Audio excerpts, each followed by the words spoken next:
And for more on this, we're now joined on the line by the spokesperson for the families of the Lily Mine tragedy victims, Harry Mazibuko, and he joins us now via our telephone line. Harry, thank you so much for your time this evening. I mean, just looking at the latest developments coming out of Lily Mine, one would ask, as you as families continue to deal with the deaths of your loved ones, how does this make you feel that the mine now may be reopened again? Greetings, good evening to you and your listeners as well. As a normal human being, this is a humanitarian issue. So one needs to be not human enough not to feel the pain that the families is undergoing. If we talk sense and logic, it's quite been 8 years without closure.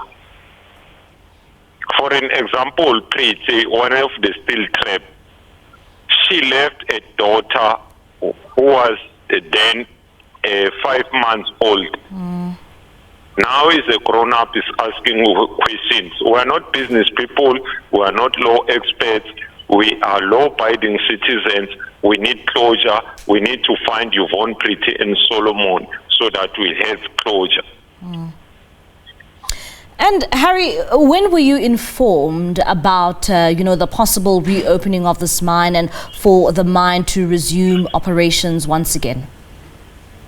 As today, we mark 1,839 days camping outside the mine after being removed by the people, of which in particular is our government, to give us directives as to how can we find the missing people, because they are not dead. They are missing people. They clocked in employment environment on the 5th of February.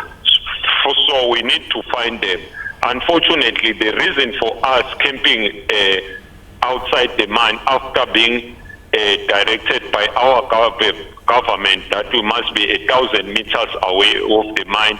As law-abiding families or South Africans, we are 1,000 meters away, but still there's no answer from our government, in particular DMRE, as the custodian of the mineral rights.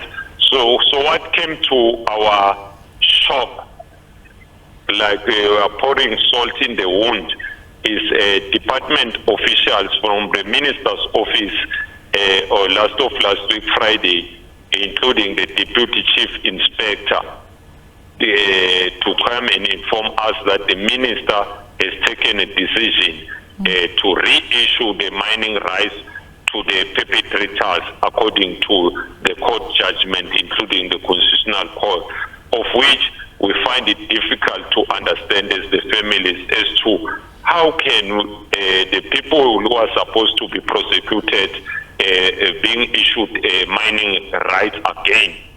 So it is questionable to us.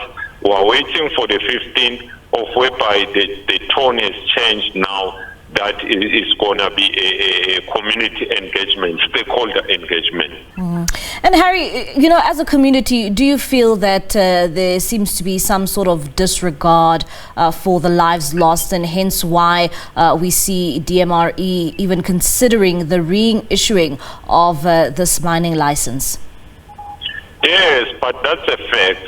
That's the reality. And South Africa and the world must come to know that because now the minister is saying is going to reissue the mining rights to the perpetrators as per the constitution. Not we as the families, not we as the employees, but the constitutional court has given a directive as to that the business rescue practitioners must convene a creditors meeting and let the creditors decide on the future of the mine. Unfortunately, maybe we're living in a country whereby the minister has got authority over than the constitution of the republic.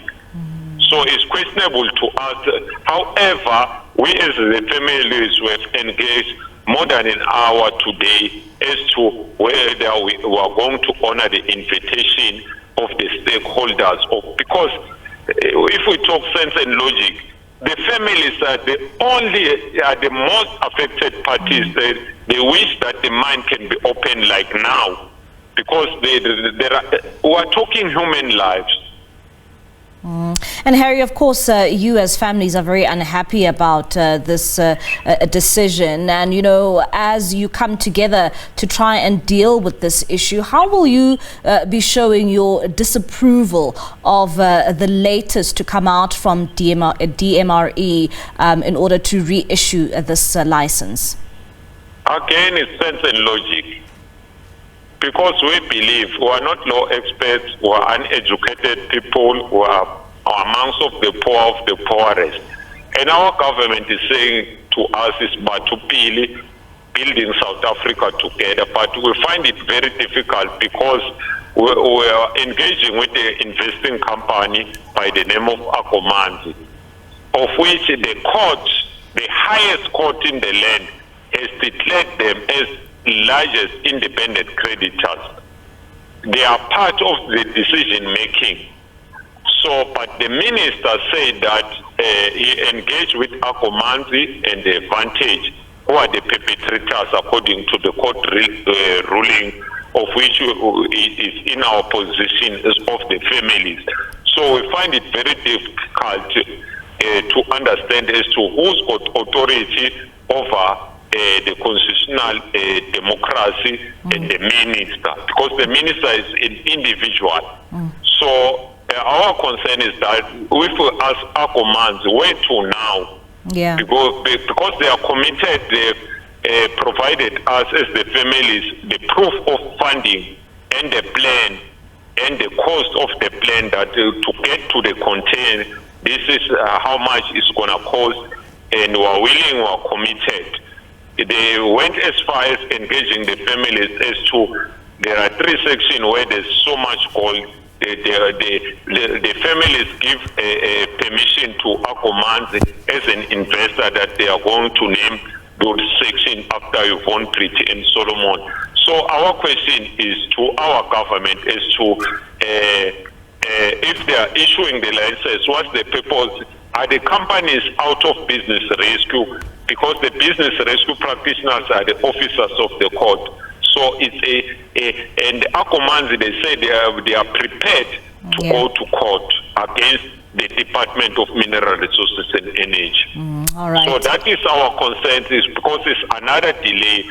So why don't we copy the Chilean government in 2010, whereby they brought in all the stakeholders and the 84 miners were trapped over 688 meters underground were retrieved because of the will from our government. Unfortunately, we have a government that is not relevant to us as the families and the affected parties.